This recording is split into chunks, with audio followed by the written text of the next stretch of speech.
We're going to do a video on SP 500, S&P 500 technical analysis. We've got a daily chart of the SP 500 up here for you. This is the E-mini futures contract from the Chicago Mercantile Exchange, one of the most liquid futures contracts in the world. And we can see that since about August 16th, we've been in another section of the bear market for the SP 500. Started originally back here in April of 2022, and we got the expected sell-off we expected to get here. After this little brief rally from the bottom set on October 3rd, we had thought it would come up here. It was too steep, and sure enough, it sold back off, and today we can see it's back all the way down, making a low at 36.32. This basically is a continuation of the decline in the bear market. This was just profit taking and short covering, and you just basically had to expect that you were going to get a decline back down here to this 36.32 level. Now, you can see it bounced off the 20-day moving average in red. We have a this should be a green 5-day moving average, and this is a blue 200-day moving average. This 5-day is prices below the 5-day, below the 20-day, below the 200-day, so it's in a negative position. However, I expect the SP 500 to catch some support right here. I think that there's a very good chance we will not make another low. Of course, this is all speculation, my opinion, and for entertainment purposes only. But this 35.71, as long as it doesn't violate that, I think we might be able to catch some support here and get a rally up to 39.10 to 35.50, roughly by the end of the month, and probably sooner than the end of the month, probably within the 3rd week of October, maybe a little longer. But if we violate this low here that we set a couple days ago on the 3rd, then we're going to take a look here at the weekly chart and see that we're still bouncing up against the 200-week moving average.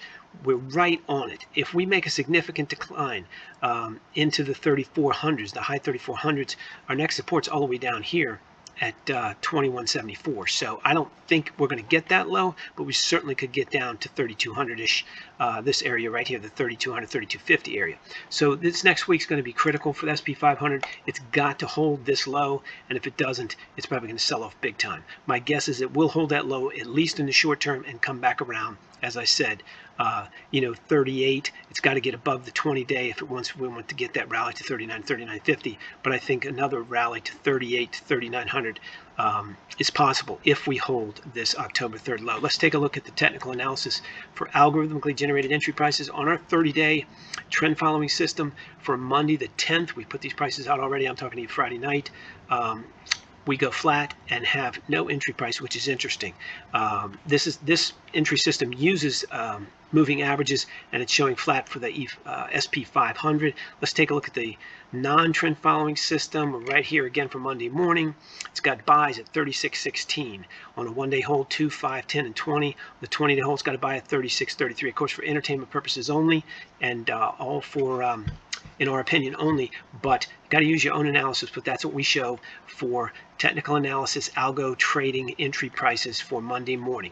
If you'd like to see these every day before 7 a.m., you can get them all absolutely free, no credit card required, at rbamresearch.com. We cover 190 stocks, the major forex pairs, BTC, crypto, S&P 500, crude oil, gold, and T-bonds for the futures. And again, no credit card required. Just follow the link in the description below to rbamresearch.com and sign up with your email address. If you like this video, please click the like button. If you want to subscribe, please do that as well. We'd love to hear good comments from you in the comments section.